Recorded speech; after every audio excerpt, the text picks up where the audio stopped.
Assalamualaikum warahmatullahi wabarakatuh. Alhamdulillahirabbil alamin wa bihi nasta'inu ala umuri dunya waddin. Wassalatu wassalamu ala asyrafil anbiya'i wal mursalin sayyidina wa maulana Muhammadin wa ala alihi wa sahbihi. Rabbi shrah li sadri wa yassir li amri wa hlul 'uqdatam min lisani yafqahu qawli. Qul subhanaka la ilma lana illa ma 'allamtana innaka antal alimul hakim. Pertama kita bersyukur kepada Allah Subhanahu wa taala atas nikmat yang Allah berikan kepada kita semua, sehingga alhamdulillah kita bisa istiqomah melaksanakan sholat subuh berjamaah dan juga dilanjut dengan kajian rutinan. Semoga semua amal ibadah, di antaranya ibadah yang sekarang kita laksanakan bersama, betul-betul diterima oleh Allah Subhanahu wa taala. Serta salam mudah-mudahan tetap tercurahkan kepada junjungan kita Nabi besar Muhammad sallallahu alaihi wasallam, kepada para keluarganya, para sahabatnya dan seluruh umatnya. Mudah-mudahan kita termasuk umat istiqomah menjalankan sunnah-sunnahnya. Amin ya rabbal alamin. Bismillahirrahmanirrahim. Alhamdulillah Nabi Mustafa Muhammad sallallahu alaihi wasallam. Sallallahu alaihi wa sallam.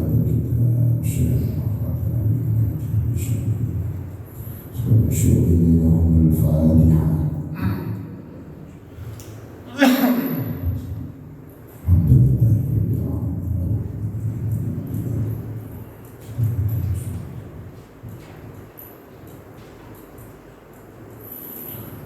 Kita sampai di nasihat yang ke-10, tepatnya di halaman 10 baris yang ke-7 dari bawah.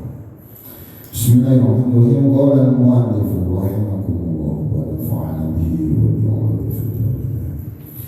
Wal maqalatul 'ashiratu, dan nasihat yang ke-10. Qala Nabi sallallahu alaihi wasallam. Nabi Muhammad sallallahu alaihi wasallam bersabda. Nasihat yang ke-10 berarti berupa hadis Nabi. Langsung yang memberi nasihat adalah Nabi Muhammad sallallahu alaihi wasallam.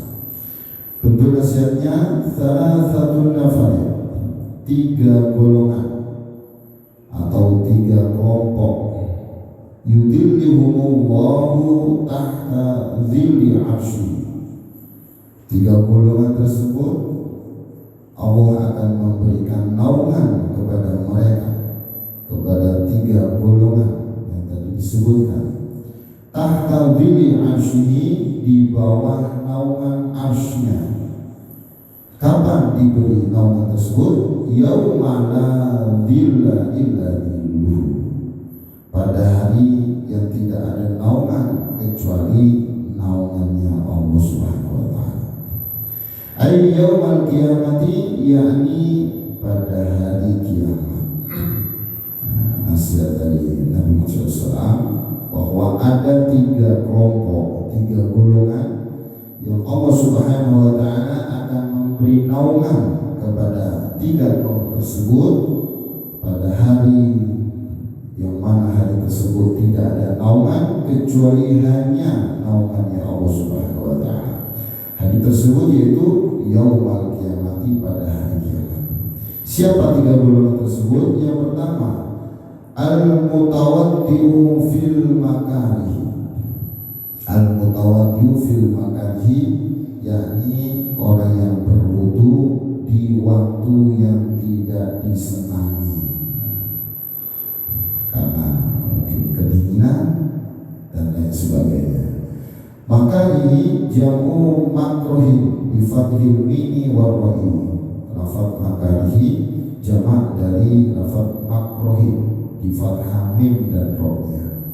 Ai fi awqatil masyaqqati, yakni di waktu-waktu yang memberatkan. Yang dimaksud dengan fil makarihi, yaitu waktu-waktu yang tidak disenangi, dan pastinya fi awqatil masyaqqati, waktu-waktu yang tidak disenangi atau memberatkan.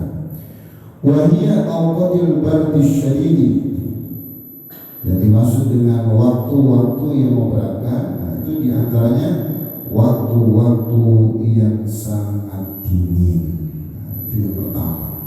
Jadi seseorang apabila betul-betul bisa menjaga wudhunya, khususnya di waktu-waktu yang tidak disenangi, itu sudah Allah sediakan naungan nanti di hari kiamat spesial.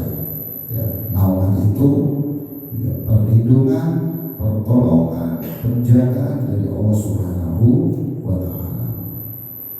Di kondisi yang sangat mencekam, yang sangat semua makhluk pasti akan merasakan kepanikan ketika datangnya hari kiamat. Tapi spesial bagi orang yang senantiasa menjaga wudhunya, ya, apalagi di kondisi-kondisi di waktu-waktu yang tidak menyenangkan. Makanya betul Allah Subhanahu wa Ta'ala akan sediakan naungan nanti di hari kiamat. Jemaah dari Allah Subhanahu wa Ta'ala, satu golongan yang tadi disampaikan yaitu perihal orang yang senantiasa mendapatkan naungan. Walaupun kalau kita bicara naungan itu kan selain di hadis Nabi ada hadis lain juga ya, riwayat Imam Bukhari Muslim. Sab'atun, ada 7 yudhillihumullahu yawma la ilaha illa dhilluh. Jadi 7 orang, 7 golongan yang Allah Subhanahu wa Ta'ala akan beri naungan pada hari yang tidak ada naungan, ya, selain adalah naungan Allah. Selain dari hadis ini, yang pertama al-imamul adil, imam yang adil. Yang kedua wasyabun nasya fi ibadatillah, pemuda yang menyibukkan hari-harinya selalu beribadah kepada Allah. Nah, ini anak-anak santri ya, Masya Allah. Jadi sudah disediakan naungan oleh Allah Subhanahu wa Ta'ala untuk semuanya. Ya, tapi yang masih muda-muda, kenapa sih kok langsung dituju kepada para pemuda? Ya, karena masih masa-masa muda itu masih senang-senangnya main ya, senang-senangnya bersenang-senang, senang-senangnya foya-foya, senang-senangnya nuruti hawa nafsu dan seterusnya. Paling tidak senang main game gitu ya. Coba kalau di luar sana, usia-usia itu mungkin jam segini masih lelap. Ya, mungkin juga bisa sholat subuhnya tertinggal, terlewati, bahkan mungkin di waktu, mungkin ya dengan sibuk main game dan seterusnya. Tapi antum Masya Allah, alhamdulillah. Jadi inilah tertuju pada semua pemuda yang menyibukkan dirinya untuk senantiasa beribadah kepada Allah, maka sudah sediakan naungan nanti di hari kiamat. Maka bersyukurlah menjadi makhluk Allah, hamba Allah yang pilihan, begitu sama. Ya, pilihan kita untuk itu dipilih Allah ya, dari sekian banyak para pemuda. Tapi tentunya Allah pilih mana mereka yang Allah kendaki takdirkan untuk betul-betul ikhlas menuntut ilmu, mempelajari ilmu, sehingga Allah izinkan, Allah sediakan tempat yang spesial ya, nanti di hari kiamat. Di mana tempat itu? Itulah satu-satunya bernama naungan, penjagaan Allah ya, pertolongan dari Allah di kondisi sangat-sangat mencekam sekali gitu ya. Nah, kemudian warajulun qalbuhu ma'anatun fil masjid. Ada seorang laki-laki, seseorang gitu, yang hatinya selalu terbawa dengan masjid. Wah, aku lagi ini ibadah ya, sholat 5 waktu wajib di masjid. Sebelum Anda sudah menunggu waktu zuhur jam 12 lewat, kita selesai kegiatan setengah 12 sudah menunggu. Tidak ada aktivitasnya kecuali hanya menunggu sholat.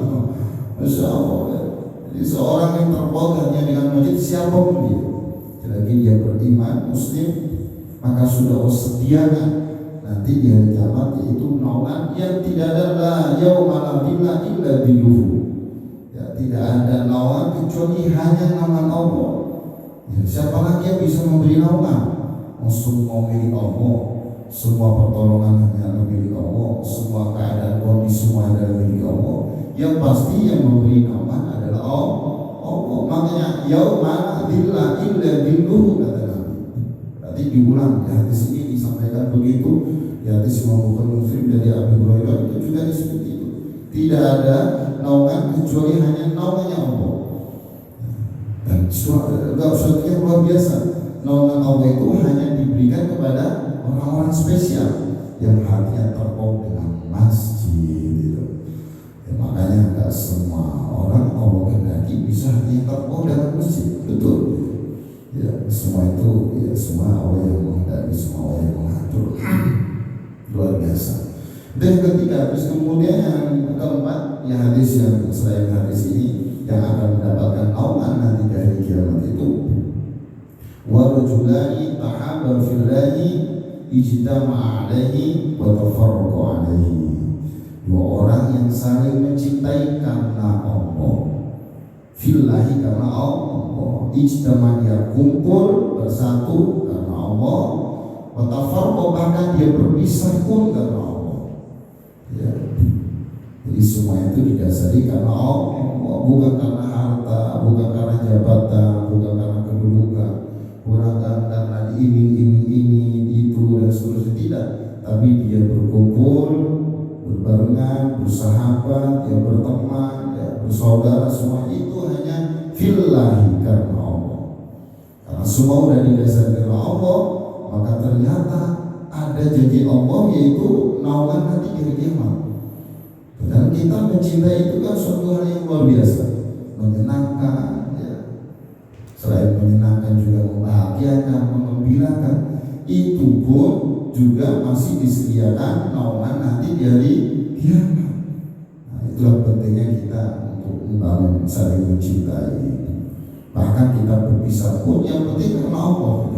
Kalau kita berpisah karena Allah, tidak didasari nafsu, pasti berpisahnya pun dengan cara yang baik, berpisahnya pun dengan penuh kasih sayang, pisah pun disertai dengan kasih sayang, pasti mengandung hikmah besar dan seterusnya. Karena didasari karena Allah. Jadi semua itu kalau didasari karena Allah, pasti semua itu akan menjadi baik. Ya, semua akan menjadi baik dan akhirnya pun Allah sediakan tempat yang terbaik, yaitu salah satu yang mendapatkan naungan nanti di hari kiamat. Gitu ya. Terus kemudian kan ada 7 ya. Terus kemudian ada seseorang yang diajak bersenang-senang kepada perempuan tapi menolak karena takut sama Allah. Terus kemudian orang yang bersedekah menyembunyikan sedekahnya hingga tangan kirinya tidak melihat apa yang dilakukan oleh tangan kanannya. Terus yang terakhir yaitu seseorang yang zikir kepada Allah di tempat yang sepi sampai meneteskan air mata. Dan itulah kata Nabi yang akan mendapatkan naungan nanti di hari kiamat. Kalau sekarang kita mungkin nggak kebayang naungan itu seperti apa. Sekarang kita merasakan kayak anak-anak santri nikmatnya bersahabat berteman di tempat yang ini, kita bisa menikmati di rumah kita, ya, di kamar ber-AC, ya, kalau kita mau apa sudah tersedia semuanya. Kita mau kemana-mana tidak sendiri ini di sini. Tapi ketika hari kiamat kita nggak bayangkan seperti apa kondisi saat itu. Sampai kemudian di satu riwayat kondisi kita masing-masing nggak pakai baju, telanjang pun nggak kepikir sama sekali antara lihat satu sama lain. Walau ngumpul jadi satu, nggak ada lihat satu sama lain, itu tidak ada. Kenapa? Dia sibuk memikirkan dirinya sendiri di kondisi-kondisi yang sangat-sangat mencegah, mengerikan, begitu luar biasa. Makanya sampai ketika ada di padang mahsyar, ya, jarak antara matahari dengan ubun-ubun kita ada yang mengatakan sampai sejengkal, sehingga ada yang mandi dengan keringatnya sendiri, begitu seterusnya, sampai segitu yang luar biasa. Tapi orang yang mendapatkan naungan ya sudah beda, ada ruang VIP, ya, gitu. Ada ruang spesial, ada yang namanya juga yang memiliki semua adalah Allah. Kalau Allah menghindari, Allah menjaga dari hal-hal yang membuat dia menderita, ya, membuat dia gelisah, itu sangat mudah bagi Allah. Nah, inilah naungan-naungan yang Allah siapkan kepada mereka-mereka yang senantiasa yaitu menjalankan apa yang diperintahkan. Nah, sesuai dengan yang disampaikan dalam kitab ini oleh baginda Nabi Muhammad SAW, ternyata ada satu amalan dan itu akan disediakan oleh Allah naungan nanti di hari kiamat.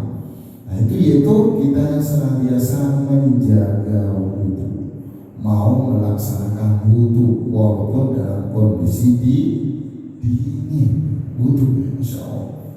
Kalau nggak salah sebelumnya sudah disampaikan tentang bab wudu, tapi di sini diulang kembali dengan pembahasan yang berbeda. Kalau sebelumnya itu juga mengatakan tiga perkara yang menghapus dosa, itu ya. Tapi ternyata selain menghapus dosa juga menjadi bagian daripada amalan yang nanti disiapkan oleh Allah, yaitu tempat yang luar biasa. Salah satu bentuk kasih sayangnya itu berupa ternyata wudu, berarti wudu memang nggak bisa diremehkan, nggak bisa diremehkan sama sekali. Kenapa kemudian mendapatkan naungan Allah Subhanahu wa Ta'ala di hari kiamat? Ya, karena kalau kita melihat hadis-hadis Nabi ya, dengan kita menjaga wudu, maka dosa-dosa kita pun sudah pasti diampuni oleh Allah. Sudah pasti ya. Man tawaddo'a ala tuhli kata Paul bihi asyur hasanati. Kita selain diampuni oleh Allah dosa-dosanya, ternyata dengan kita berwudu, barang siapa berwudu dalam kondisi masih suci sekalipun ya, itu luar biasa. Allah catat 10 kebaikan bagi kita. Tidak hanya dosa diampuni, tapi justru kita mendapatkan kebaikan-kebaikan yang bertambah. Bahkan kita kalau ingin melihat diri ini betul-betul kuat imannya, bisa dilihat dari bagaimana cara wudu kita. Tolak ukur kita untuk bisa menilai diri sendiri, bagaimana semangat kita dalam berwudu, bagaimana keseriusan kita dalam melakukan wudu dan seterusnya. Itu bisa menjadi tolak ukur keimanan kita itu sampai seberapa. Kenapa? Hadis Nabi riwayat Ibnu Majah, wala tuhafid 'alal wudu'i illa mu'min. Tidak ada yang menjaga wudu kecuali orang mukmin. Jadi hanya orang mukmin saja yang mau menjaga wudu. Kalau kita nggak mau menjaga wudu, tanda kutip, bagaimana keimanan kita? Apalagi kita nggak mau wudu, apalagi yang mau sholat. Wudu aja begitu konsekuensinya ya. Ternyata dengan kita yang terlebih masalah wudu ya dan seterusnya, apalagi sholatnya.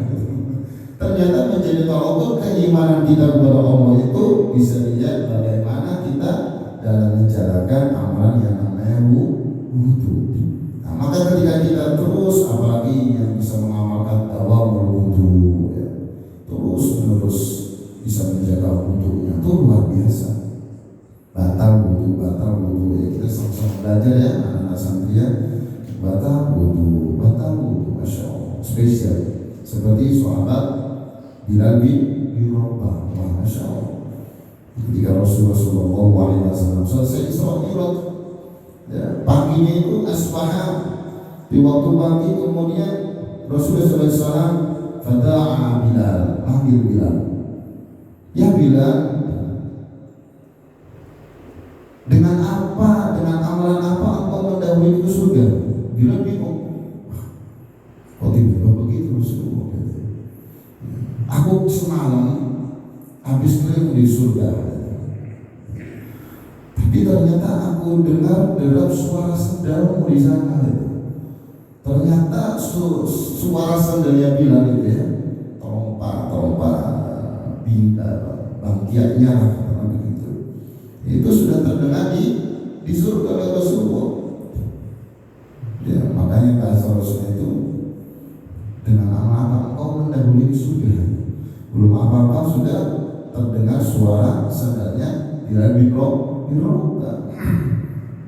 Padahal beliau masih di dunia, tapi sandalnya sudah terdengar di surga. Karena sudah masuk surga duluan gitu. Ya udah pasti kalau begitu jaminan surga sudah pasti. Walaupun sahabat Bilal bin Rabah ibunya Buddha dan seterusnya. Tapi luar biasa. Nah, ketika itu enggak, Rasul saya enggak ada amalan apa-apa. Nah, akhirnya direnungkan amalan apa ya? Karena beliau menganggap masa sih wudu begitu saja gitu aja enggak begitu inilah masalah, apalagi kemudian sampai terdengar oleh Rasul sandalnya itu. Dilihat, akhirnya beliau sampaikan, mungkin ini kali ya, mungkin ya. Kalau bahasa sederhana kita itu, ya Rasulullah, aku tidak melakukan suatu dosa kecuali setelah itu aku sholat 2 rakaat. Terus aku tidak batal wudunya, berhadas, kecuali setelah itu aku wudu lagi. Dan kemudian aku melaksanakan sholat 2 rakaat. Setelah batal wudu 2 rakaat, batal lagi wudu 2 rakaat. Ternyata setelah mendengar itu jawab Rasul, bihada, dengan ini wahai Bilal, ternyata engkau mendahului ke surga, ternyata dengan amalan tersebut. Masya Allah, ternyata dengan amalan menjaga wudu itu sudah sangat luar biasa. Wudu ya belum amal yang lain. Kalau kita menganggap wudu seperti remeh gitu kan, nah, begitu aja gitu. Yang penting menggugurkan kewajiban, bisa sholat dan seterusnya. Tapi luar biasa ketika kita mau senantiasa menyempurnakan wudu kita. Guguran man tawaddu'a fa ahsana wudu'a kharajat khotoyahu min jasadihi hatta takhruja min tahti al-fari. Rawahul Muslim. Barang siapa berwudu dan menyempurnakan wudunya, hanya menyempurnakan, ini tidak hanya sekedar wudu, kalau selesai tidak disempurnakan dari sunah-sunahnya, dari batasan-batasan. Ketika kita basuh tangan sampai siku kita lebihkan, ya. Terus kemudian basuh ini kita lebihkan, itu nanti akan bercahaya. Nah, kalau kita mau menyempurnakan itu, maka apa? Kharajat khotoyahu min jasadi. Semua kesalahan-kesalahan di tubuh kita akan keluar. Itu Rasulullah yang menyampaikan seperti itu. Jadi kesalahan-kesalahan apa yang dalam diri ini semua akan keluar. Bahkan apa? Hatta takhruja min tahti al-fani, sampai keluarnya itu dari bawah kuku. Bercucuran gitu. Wah, saya keluar dengan sedih. Masya Allah ya. Karena ada rahasia yang luar biasa kenapa kita dalam berwudu harus basuh wajah, kedua tangan, kaki, sebagian kepala. Itu rahasianya apa? Ada hikmahnya kan begitu. Kalau kita dengarkan para ulama-ulama kita ya, menyampaikan, ternyata ada hubungan dengan sejarah Nabi Adam alaihissalam gitu ya. Ketika dilarang dia, wala taqrabu hadhihi syajarata, yang deketin ini bukan. Ya, terus kemudian cerita ternyata dideketin, malah diambil begitu ya. Diambil terus kemudian apa? Nah, pandangan beliau ini tertuju pada pohon tersebut. Pandangan yang ada di wajahnya, ada mata, ada ini semuanya. Makanya salah satu anggota yang wajib dibasuh dan itu wajahnya, ya. Kita tidak bisa bayangkan dari mata ini kita banyak buat dosa ya. Begitu ya Umar ya. Nah ini dibuat dari mata ini gitu. Belum dari mulut, belum dari telinga ya. Ini kita nggak bisa bayangkan. Tapi yang luar biasanya Allah karena sayang sama kita, Allah kasih solusi agar terhapus dosa dari mulut, dosa dari mata, dosa dari anggota tubuh. Karena lagi-lagi Allah sayang sama kita. Sehingga dengan wudu inilah terus kemudian apa? Terampuni dosa dari mulut, dari hidung, ya, dari kemudian mata, dari semua terampuni. Dari tangan, ya. Dan begitu Nabi Adam mengambilnya pakai tangannya dibasuh. Sehingga dari tangan yang sudah kita lakukan banyak dosa, terampuni dosa-dosanya. Dari sebagian kepala, dari kaki kita melangkah ke tempat yang kemudian menghadirkan keburukannya Allah, ya. Itu ternyata semua terampun dengan kita berwudu. Jadi tidak bisa disepelekan ya, diremehkan masalah amal wudu akan menghapus semua dosa-dosa. Ya, dosa-dosa yang tentu yang kita harapkan dosa-dosa itu berguguran, bercucuran, hilang, berbarengan dengan tetesan air-air yang sudah kita pergunakan dengan berwudu. Makanya dengan wudu itu akan bisa meluluh lantangkan seseorang.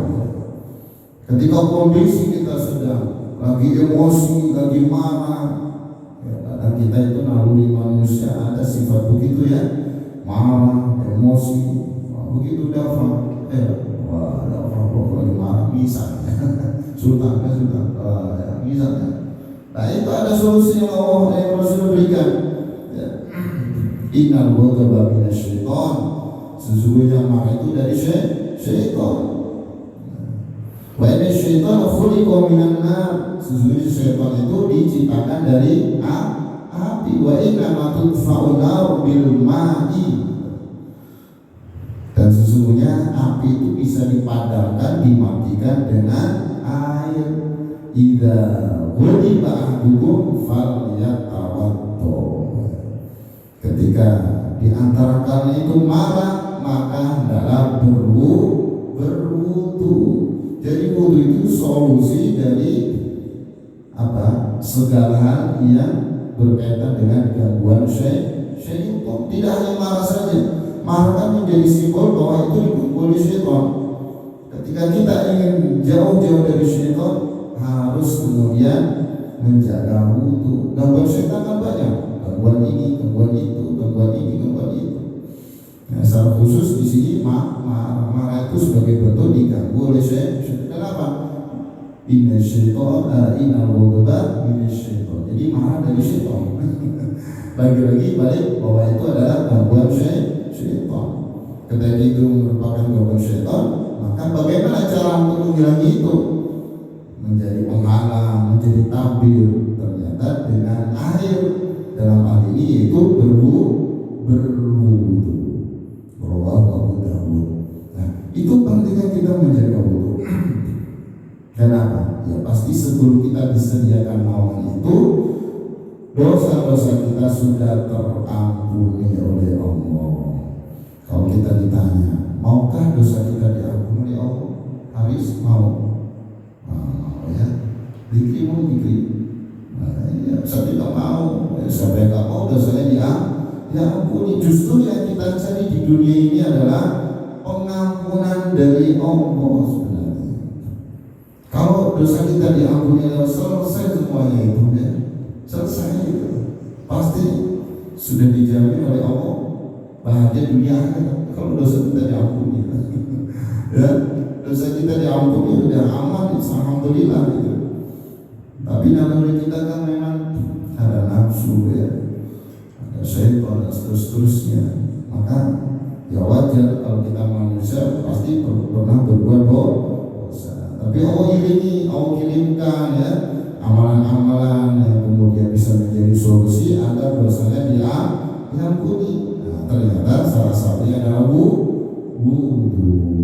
Idza tawaddu al-muslimu, jika seorang muslim wudu, dhahabal ithmu, maka dosa-dosa akan hilang. Min sam'ihi, dari telinganya, min basari, dari matanya, min yadai, dari kedua tangannya, min rijli, dari kedua kakinya, semuanya hilang. Masya Allah ya. Jadi dari mata, pendengaran, tangan, kaki hilang dosa-dosanya dengan kita berwudu. Nah, maka harus semangat dalam berwudu. Nah, itu penting sekali ya. Kenapa? Karena dengan kita berwudu itu pasti akan terjaga dari hal-hal yang kemudian tidak kita inginkan. Yang paling pasti akan terjaga dari rahmatnya Allah Subhanahu wa Ta'ala. Cahaya kasih sayang, cahaya rahmat, cahaya anugerah dari Allah Subhanahu wa Ta'ala. Itu penting. Maka bagi kita yang menginginkan untuk mendapatkan naungan Allah Subhanahu wa Ta'ala di hari kiamat nanti, ya, naungan yang tidak ada lain kecuali hanya naungannya Allah, maka kita harus perhatikan apa yang dipesankan oleh Nabi kita bagi Nabi Muhammad SAW. Yang pertama di dalam kitab ini diterangkan yaitu menjaga wudu, walaupun dalam kondisi ya, khususnya awqatil bardi syadidi, di waktu-waktu yang sangat dingin. Kita mudah-mudahan minta pertolongan ya kepada Allah agar apa? Agar diringankan badan ini untuk senantiasa mengamalkan yang namanya wudu. Kadang kita berat juga ya, nggak mudah sebenarnya. Memang kalau diomongkan mudah, butuh ya gitu. Tapi pelaksananya butuh perjuangan. Coba kita bayangkan, misalnya kita mau tidur gitu, kita sudah terlanjur leyeh-leyeh, sudah apalagi capek, ngantuk gitu. Terus ingat hadisnya Nabi, aku dulu ya. Wah itu berat banget itu, ya betul nggak? Wah, Masya Allah. Misal kami sendiri mau berdiri berat kayak ada yang ganggu apa. Sisi lain dingin, udah capek, udah ngantuk, udah mager, udah ini. Waduh, butuh perjuangan banget. Makanya ribut besar. Janji Allah sangat besar sampai naungan yang tidak ada naungan selain dengan Allah. Ya karena memang perjuangan luar biasa. Ya. Mau berdiri aja loh, mau berdiri loh, mau gini aja itu berat. Tapi semua itu kalau kita dasari dengan ikhlas karena Allah, cinta karena Allah, pasti akan lihat. Gak ada kata berat, gak ada kata susah, gak ada kata ini kalau kita semua Allah. Apapun itu, seperti kita misalnya bicara tentang naungan ya seperti hati kita yang selalu terpaut dengan masjid misalnya.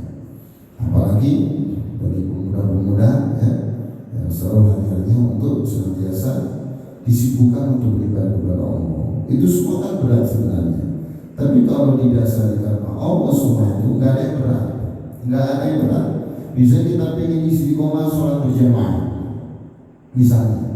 Kalau kita betul-betul bisa niatkan itu ikhlas karena Allah, justru bukan yang dirasa adalah berat. Yang dirasa adalah nikmat ya. Betul. Kenapa begitu ya? Karena memang untuk Allah. Sedangkan yang membolak-balikan hati adalah Allah. Bahkan yang mentakdirkan, ya, menghendaki kita beribadah juga Allah, ya, menggerakkan badan kita juga Allah, yang memunculkan keinginan kita mau ke masjid juga Allah, semuanya adalah Allah.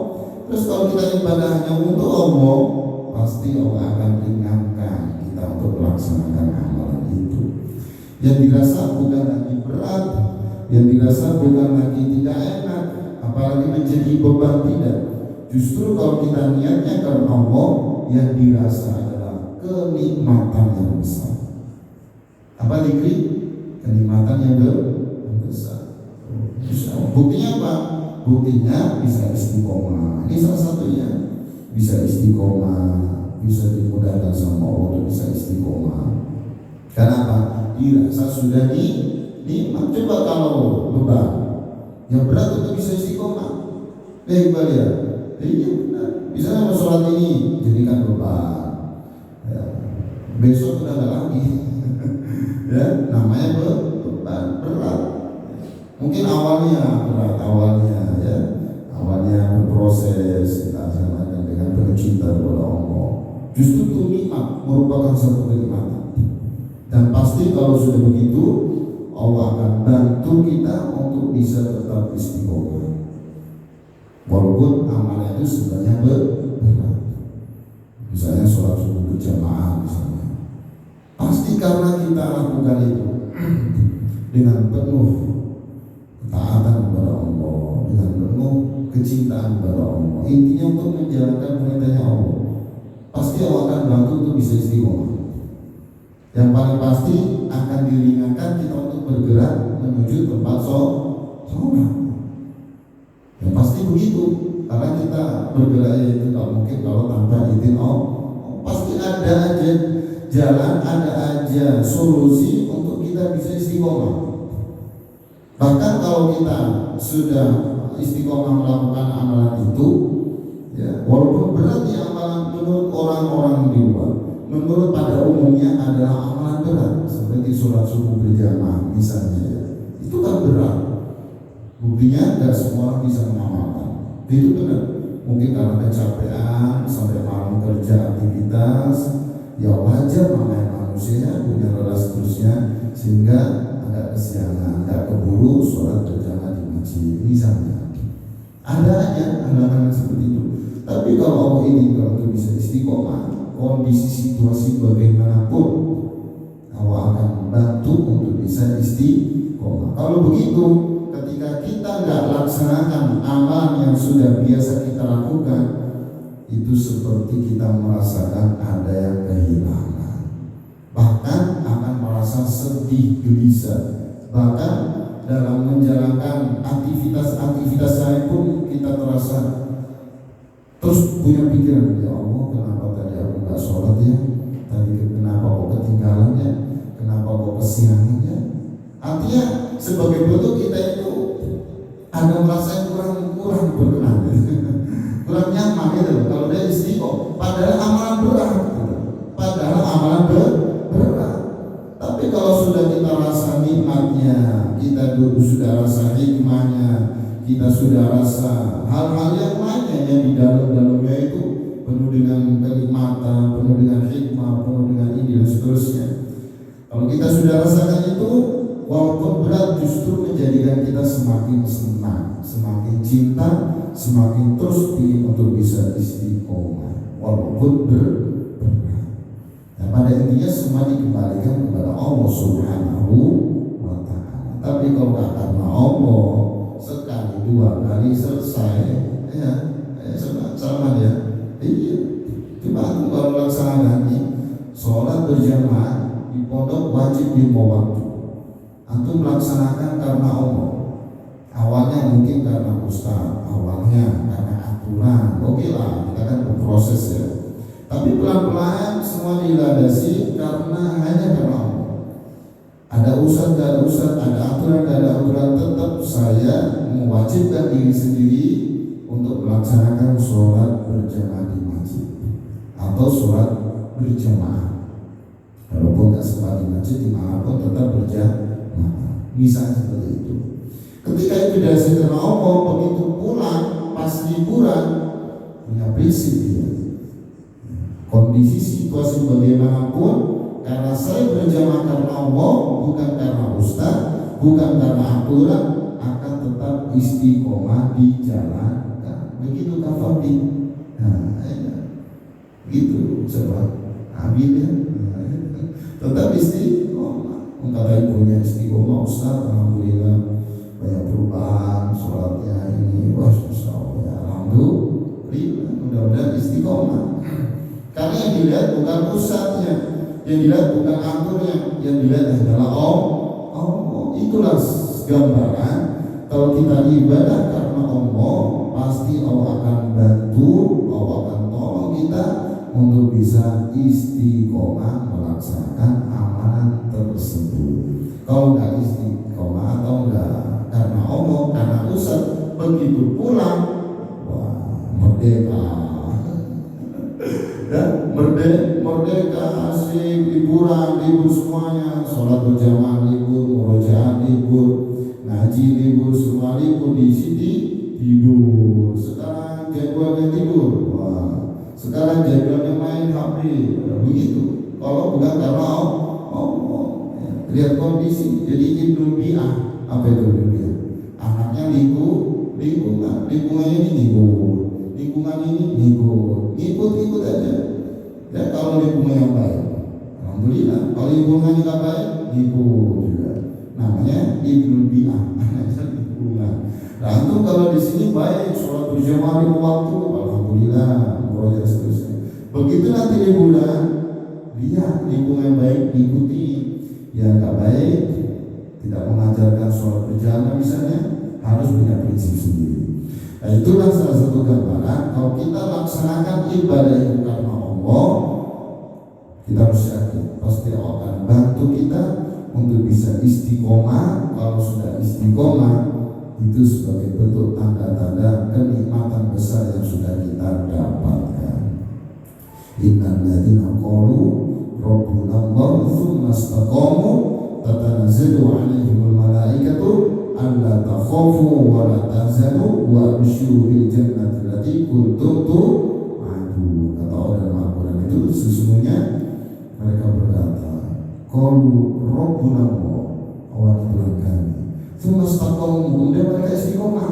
Nah, itu dikit istiqomah. Nanti kalau di rumah istiqomah ya, kalau udah istiqomah, tatanazzalu 'alaihimul malaikatu, malaikat akan turun dari dunia, turun di hadapan kita untuk memberi motivasi, memberi penguat, memberi itu. Bahkan di Al-Quran disebut alla takhafu wa la tahzanu, memberi penguat kepada kita. Kamu jangan khawatir, jangan sedih, jangan takut. Itu untuk malaikat. Allah izinkan untuk datang kepada kita.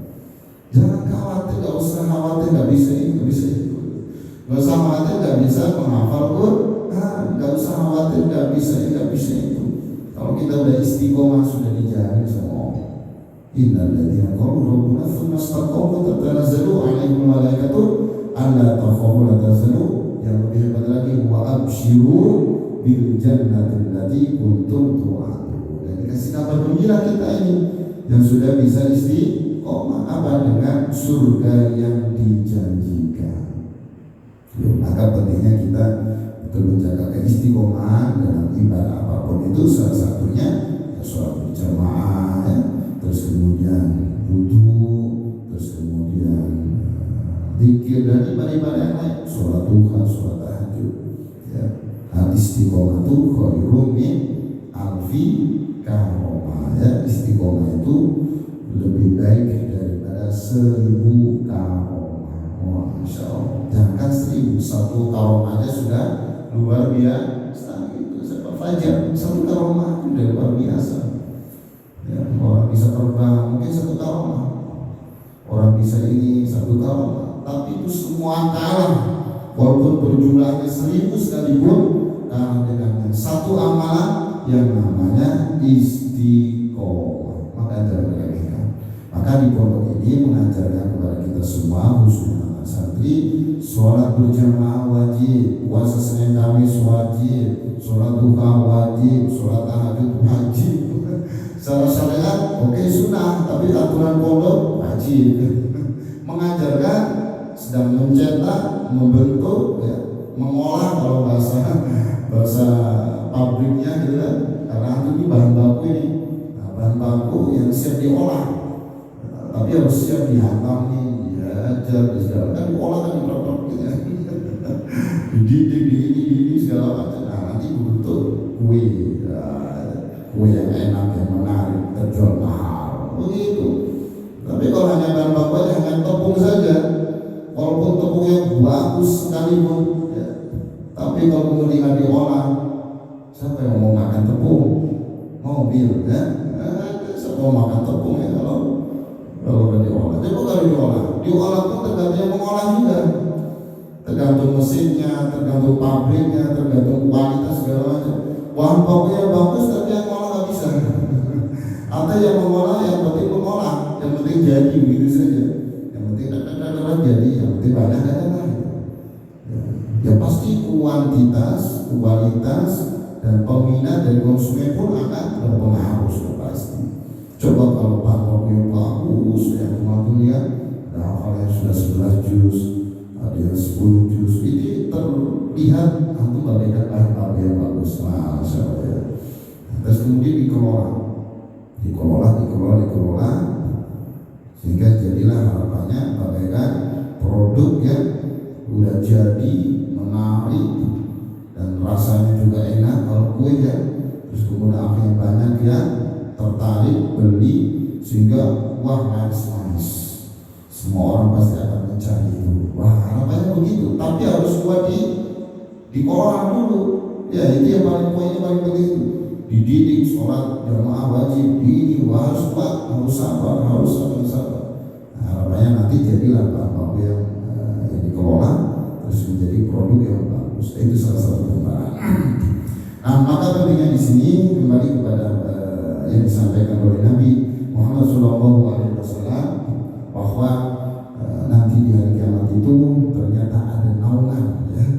Tidak seperti kita gambarkan di padang mahsyar yang mencekam sebegitu aja, semua enggak semuanya, santai saja ya, ibadah enggak semuanya ibadah. Tapi ternyata ada naungan yang dikhususkan oleh Allah, yang mana kalau kita mendapatkan naungan itu tidak seperti orang-orang yang enggak mendapatkan naungan. Yang enggak mendapatkan naungan, oke lah, mereka mungkin menderita, berisau, takut, panik, segala karuan macamnya. Tapi kita kalau Allah takdirkan kendali yang mendapatkan naungan itu, tidak. Bagaikan kita kalau di luar rumah, kondisi panas dan lain sebagainya, ada panas cuaca, panas matahari segala macam. Begitu kita masuk ke ruangan ber-AC, semua serba ada, kita mau minum ada, kita mau makan ini ada, kita mau ngemil ini ada, semua ada. Kira-kira berbeda gak? Berbeda yang di luar panas mencekam segalanya, begitu kita di dalam ruangan enak, tidur nyenyak. Tapi apa? Gak mungkin kalau kita tiba-tiba masuk ruangan itu, pasti ada persyaratannya. Kok bisa masuk ruangan itu? Padahal ya itu prosesnya kita harus bangun rumah dulu. Kalau bangun rumah gimana biar ada pasang AC. Nah, untuk pasang AC gimana ya? Berusaha ikhtiar bekerja dapat uang misalnya. Biar enak itu gimana? Beli kasur. Gak mungkin dapat tiba-tiba langsung masuk itu. Punya siapa? Artinya butuh berjuang gitu loh maksudnya ya. Kalau ingin kita dapat naungan pun butuh perjuangan juga di dunia. Salah satunya butuh. Artinya poinnya kita harus terus berjuang, berikhtiar dalam rangka untuk mencari ridhonya Allah, apa yang sudah diperintahkan oleh Allah dan Rasulnya, dan hal ini itu melaksanakan amal ibadah, salah satunya itu wudu ya, karena wudu itu juga pada ibadah. Inna wudu ibadatun wa inna tusalli bihi. Jadi semuanya wudu itu adalah ibadah walaupun enggak melaksanakan sholat, terhitung ibadah. Walaupun enggak akan melaksanakan sholat pun ternyata wudu itu bagian daripada ibadah kepada Allah. Mungkin itu yang bisa disampaikan untuk pembahasan di pagi hari ini, itu terkait satu kelompok ya yang akan mendapatkan naungan nanti di hari kiamat, yang tidak ada naungan kecuali hanya naungan Allah. Satu kelompok itu yaitu orang yang senantiasa menjaga wudu di waktu-waktu yang tidak menyenangkan khususnya. Nanti untuk yang kedua dan yang ketiga insya Allah akan kita sampaikan di pertemuan berikutnya. Mudah-mudahan Allah senantiasa ridhoi dan senantiasa Allah kita bisa mengamalkan ilmu, dan tentunya yang kita harapkan ridho dari Allah Subhanahu wa Ta'ala. Mungkin itu kurang lebih, mohon maaf. Kita tuliskan hamdalah dan doa kafaratul majlis. Alhamdulillah alamin. Subhanallahumma wa bihamdika asyhadu an la ilaha illa anta astaghfiruka wa atubu